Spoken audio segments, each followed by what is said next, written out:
আমাদের আলোচনা চলছিল, আলোচনা চূড়ান্ত না হওয়ার পূর্বেই আলোচনা করেছেন পাঁশকুড়া পশ্চিম, নন্দীগ্রাম, ভগবানগোড়া, মুরারয় আমরা আলোচনা করছি। আমরা আশা করব বাংলাদেশ পক্ষ থেকে এই 4টি সিটে মনোনয়ন দেওয়া থেকে তারা 29টা সিটে আমরা জোটের সহমত হয়েছি। 4টে সিটে এখন মতনৈক্য হচ্ছে। আশা করছি আমরা, আপনারা দেখবেন যে বাংলাদেশ পক্ষ থেকে এই 4টে সিটে নমিনেশন করবে। আইএসএফ প্রতিদ্বন্দ্বিতা করবে খাম চিহ্নে। আমাদের প্রত্যাশীরা, আমাদের প্রার্থীরা লড়াই করবেন সেই বিধানসভা ক্ষেত্রগুলোর নাম বলছি। একেবারে উত্তরবঙ্গ থেকে শুরু করছি। মালদা জেলার 2টো বিধানসভা ক্ষেত্রে আমরা লড়াই করছি, প্রতিদ্বন্দ্বিতা করছি। 52 মথাবাড়ি বিধানসভা এবং 53 সুজাপুর বিধানসভা কেন্দ্র। মুর্শিদাবাদ জেলার শামশেরগঞ্জ 56 নম্বর বিধানসভা কেন্দ্র, 58 নম্বর রঘুনাথগঞ্জ এবং 73 নম্বর হরিহরপাড়া। নদিয়া জেলার 79 নম্বর নাকাশিপাড়া বিধানসভা কেন্দ্র, 79 নম্বর হবে না, নাকাশিপাড়া বিধানসভা কেন্দ্র। উত্তর 24 পরগনা জেলার 101 অশোকনগর, 102 আমডাঙ্গা, 118 মধ্যমগ্রাম, 120 দেগঙ্গা, 121 হাড়োয়া, 122 মিরাখা এসসি, 124 বসিরহাট উত্তর, 127 বাদুলিয়া, 128 বাসন্তী এসসি। এবার দক্ষিণ 24 পরগনা, বাদুলিয়া পর্যন্ত উত্তর 24 পরগনা। এবার আমরা দক্ষিণ 24 পরগনা জেলার বিধানসভা ক্ষেত্রগুলোর নাম বলছি। 128 নম্বর বাসন্তী এসসি, 134 নম্বর কুলপি, 135 নম্বর মন্দিরবাজার এসসি, 138 নম্বর ক্যানিং পশ্চিম এসসি, 141 নম্বর ক্যানিং পূর্ব, 142 নম্বর মগরাহাট পশ্চিম, 148 নম্বর ভাঙড়। হাওড়া জেলার 2টো বিধানসভা ক্ষেত্রে আমরা প্রতিদ্বন্দ্বিতা করছি। 176 নম্বর উলুবেড়িয়া পূর্ব, 182 নম্বর জগৎবল্লভপুর।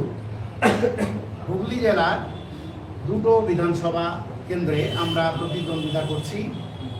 196 হরিপাল, 202 খানাকুল।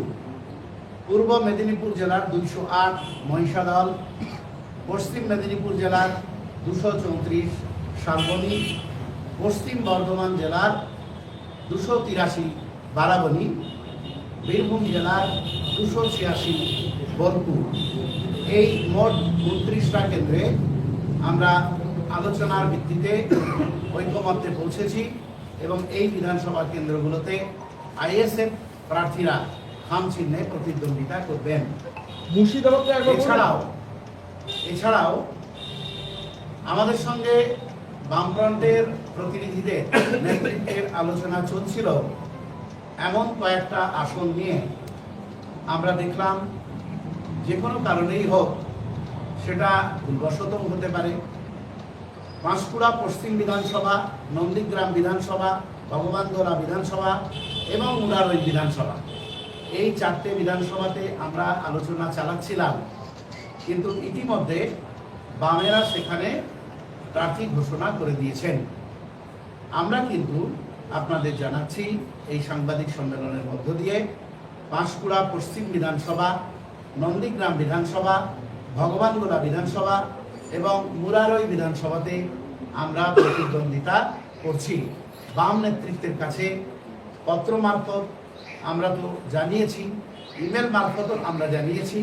আজকে সমাজ গণমাধ্যম এবং সংবাদ মাধ্যমের মাধ্যমে আমরা জানাতে চাই যে 4টে আসন নিয়ে আলোচনা চলছিল, আমরা যে 4টে আসনে প্রতিদ্বন্দ্বিতা করতে চাই, এই 4টে আসনে আপনারা ঘোষণা করলেও যাতে আপনারা প্রার্থী না দেন, এই অনুরোধ আপনাদের কাছে আমরা রাখছি। কারো কোনো কোশ্চেন আছে? ওই 4টে থেকে বামেরা অলরেডি প্রার্থী ডিক্লেয়ার করেছে। আমাদের আলোচনা চলছিল, আলোচনা চূড়ান্ত না হওয়ার পূর্বেই ঘোষণা করেছে। আমরাও ঘোষণা করছি, আমরা আশা করব বাংলাদেশ পক্ষ থেকে এই 4টি সিটে মনোনয়ন দেওয়া থেকে তারা বিরত থাকবে। আমরা আপনাদের মাধ্যমে সাধারণ মানুষকেও একটু বার্তা দিতে চাই,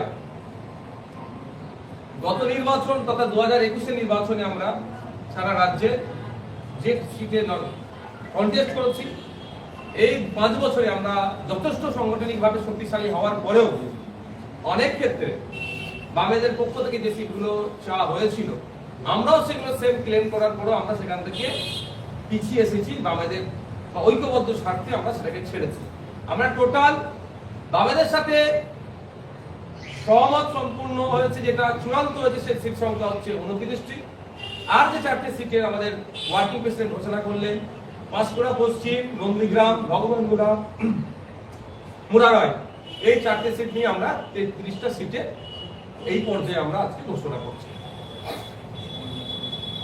বলছিলাম প্রার্থী তালিকা তাহলে কবে ঘোষণা করছে? দেখুন, আমাদের আগামীকাল ঈদ উদযাপন হচ্ছে। স্বাভাবিকভাবেই মানুষ এখন ফেস্টিভ মুডে আছে। ওই ঈদের পরে পরেই আমরা প্রার্থী তালিকাগুলো ঘোষণা করব। তাহলে জোট নিয়ে এত আলোচনা, এত তাতে তো সুরাহা বেরোলো না, তাহলে তো জোটের ব্যাপারটাই হচ্ছে না। দেখুন, জোটের ব্যাপার থাকছে না কেন বলছে? 29টা সিটে আমরা জোটের সহমত হয়েছি। 4টে সিট নিয়ে এখন মতনৈক্য হচ্ছে। আশা করছি আমরা, আপনারা দেখবেন যে বামেদের পক্ষ থেকে এই 4টে সিটে নমিনেশন করবে না। আপনারা আশা করছেন যাতে প্রার্থী পদ তুলে নেবে, যদি না তোলে তাহলে তো এখনো তো নমিনেশন করেনি। নমিনেশনের আগে পর্যন্ত আমরা দেখতে